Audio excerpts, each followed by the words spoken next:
Hi viewers, welcome to our channel. ప్రస్తుతం మనతో పాటు భరద్వాజ్ గారు సీనియర్ జర్నలిస్ట్ ఉన్నారు. వారితో ఒకసారి మాట్లాడదాం. సార్ నమస్కారం. సార్ నమస్తే అండి. సార్ పవన్ కళ్యాణ్ గారిని అల్లు అర్జున్ గారు వెళ్ళి పరామర్శించడం జరిగింది సార్. ఇంటికంటే వాళ్ళ చిన్న కుమారుడు రీసెంట్ గా అగ్ని ప్రమాదంలో ఇరుకొని గాయాల పాలవ్వడం, ఇప్పుడు మొత్తం కూడా కోలుకోవడం జరిగింది. ఈ నేపథ్యంలోనే మొదట పవన్ కళ్యాణ్ గారి అభిమానులు అయితే అల్లు అర్జున్ గారు ట్రోల్ చేశారు, అంటే పరామర్శించలేదు, ఒక ట్వీట్ వేయలేదని చెప్పేసి అని అన్నారు. సో ఇప్పుడు నిన్న వెళ్ళడం, ఆయన పరామర్శించడం జరిగింది. మరి దేనికి సంకేతం? ఫ్యామిలీలు కలిసిపోయాయి అని చెప్పేసి ఫ్యాన్స్ అయితే ఖుషి అయిపోతున్నారు. మరి దీనికి మీరేం చెప్తారు సార్?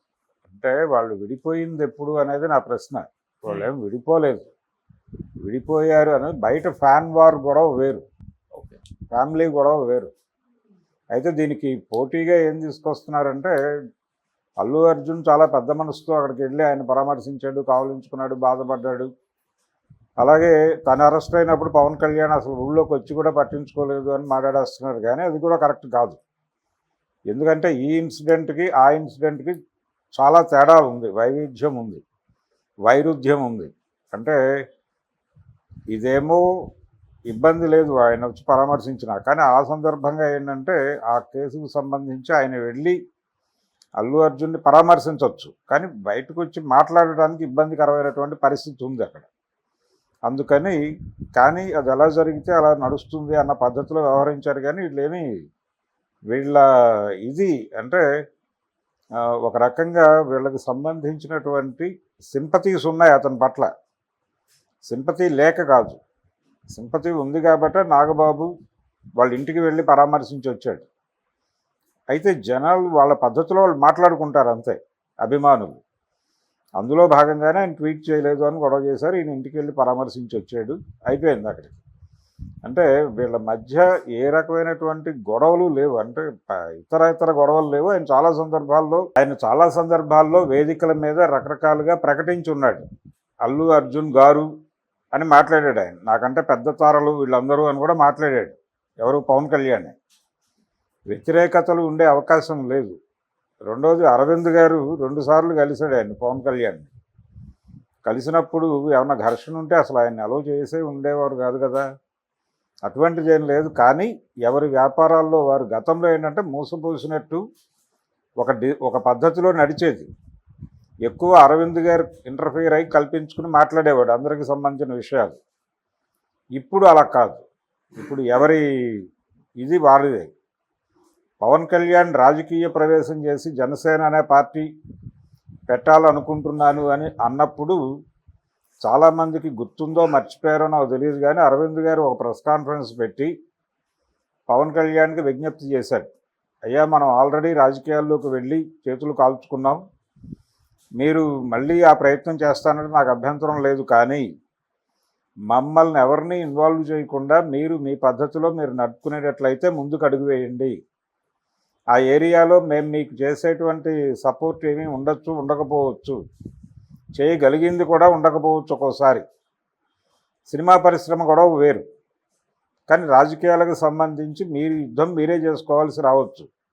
అప్పుడు నా వెనక ఎవరు లేరేమిటి, వీళ్ళందరూ ఎందుకు లేరు, ఇలాంటి ప్రశ్నలు రుద్దు. అందుకని మేము ఎవరూ లేవనుకునేది మీరు దిగండి అని చెప్పాడు ఆయన ఓపెన్గా. అది ఉంది యూట్యూబ్లో, స్టిల్ అవైలబుల్ ఆ ప్రెస్ మీట్.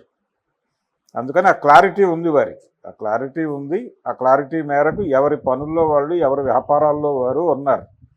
ఒకరి పట్ల ఒకరికి వ్యతిరేకతలు కానీ ఇవేవి లేవు. ఆ కుటుంబానికి ఏదైనా కష్టం వస్తే ఈ కుటుంబం వెళ్తుంది. అలాగే చిరంజీవి గారి ఫ్యామిలీకి ఏదైనా సమస్య వచ్చినా వాళ్ళు వచ్చి నిలబడతారు. ఆ మేరకు మాత్రం వాళ్ళ మధ్య రిలేషన్స్ ఉన్నాయి. ఆ రిలేషన్స్ ఉన్నాయి కాబట్టి అతను అరెస్ట్ నుంచి వెనక్కి వచ్చిన తర్వాత బెయిల్ మీద ఇంటికి వచ్చాక చిరంజీవి గారి సతీమణి వెళ్ళి అతనితో మాట్లాడి వచ్చింది ఆవిడ.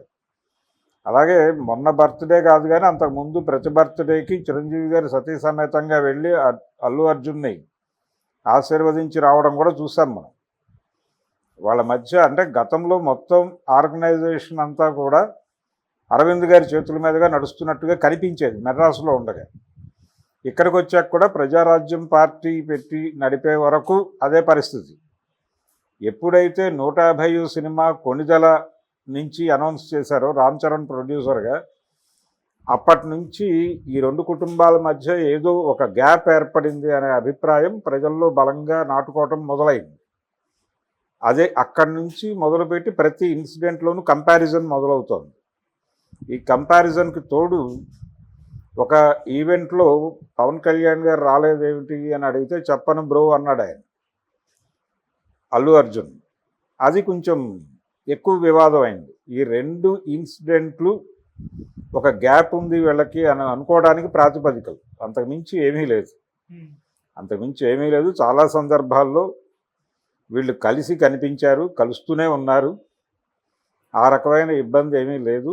దానికి ఇది సూచన. అనవసరంగా బయట అభిమానులు ఒకరి మీద ఒకరు దాడి చేసుకోవడమే తప్ప, అది కూడా ట్విట్టర్ వారే మేజర్గా జరుగుతోంది.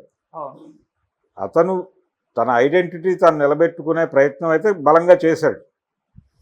అది వాళ్ళ ఫ్యామిలీయే అడ్మిట్ చేసింది. వాళ్ళిద్దరూ ఒకే రంగంలో ఉన్నారు. పవన్ కళ్యాణ్, చిరంజీవి, అల్లు అర్జున్, అలాగే సాయి ధరమ్ తేజ్ కావచ్చు,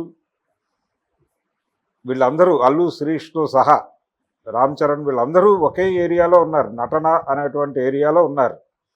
ఒకే ఏరియాలో ఉన్నవాళ్ళు ప్రతి ఒక్కళ్ళు నెంబర్ 1గా ఉండటానికే ప్రయత్నం చేస్తారు. ఆ ప్రయత్నంలో ఎవరితోనైనా పోటీ ఉంటుంది. తండ్రి కొడుకులు నటులై ఉంటే వాళ్ళిద్దరి మధ్య కూడా పోటీ ఉంటుంది అనివార్యంగా. అది కనిపిస్తుంది. అది చాలా విజిబుల్గా కనిపిస్తుంది కొన్ని సందర్భాల్లో. అదే కనిపిస్తుంది వాళ్ళ మధ్య కూడా. అంటే చిరంజీవి గారితో అల్లు అర్జున్కి పోటీయా, పవన్ కళ్యాణ్తో పోటీయా అంటే అది ఆయన గౌరవప్రదంగా ఏరియాలో మాట్లాడాడు, కానీ మనసులో ఉంటుంది అది. మనం ఈసారి అంతకు మించి వెళ్ళాలి అని, చిరంజీవి గారి రికార్డులు కొట్టాలి అనే తాపత్రయం లేకపోతే ఇతను ఎలా ఎదుగుతాడు? ఎదుగుదలకు ఒక మోటివేషన్ కావాలి కదా. ఆ మోటివేషన్తో ముందుకెళ్తారు. ఆ వెళ్ళే క్రమంలో పోటీ ఉంటుంది అనివార్యంగా, స్పర్ధ కూడా ఉంటుంది. అది వృత్తిపరమైన స్పర్ధ తప్ప వ్యక్తిగత స్పర్ధ కాదు. అవి ఉన్నాయి వాళ్ళకి, అంతవరకే తప్ప ఇతరత్ర గొడవలు లేవు. ఆ కుటుంబాలు బాగానే ఉన్నాయి. వాళ్ళ మధ్య పరస్పర గౌరవ సంబంధాలు ఉన్నాయి. ఆ సంబంధాల మేరకే ఆయన వెళ్ళి ఈరోజున పరామర్శించాడు. దీంతో ఇది ఆగిపోతుంది అనుకోవడానికి లేదు. రేపు ఎప్పుడో మళ్ళీ ఆయనకి ఇంకేదో, అంటే అల్లు అర్జున్కి సంబంధించి ఏదో జరిగినప్పుడు ఆయన ట్వీట్ చేయలేదని ఇదే యుద్ధం అటువైపు జరగచ్చు. ఇది అభిమానులు నడపటం ఎందుకు నడుపుతున్నారంటే వాళ్ళ ఉనికిని వారు కాపాడుకోవడానికి, వారి ప్రత్యేకతను వారు చాటుకోవడానికి, వాళ్ళ అబ్జర్వేషన్ని చాటుకోవడానికి కష్టాలు పడుతున్నారు కాబట్టి వాళ్ళ కష్టాలను మనం అడ్మిట్ చేద్దాం. Okay sir, thank you so much. Thank you.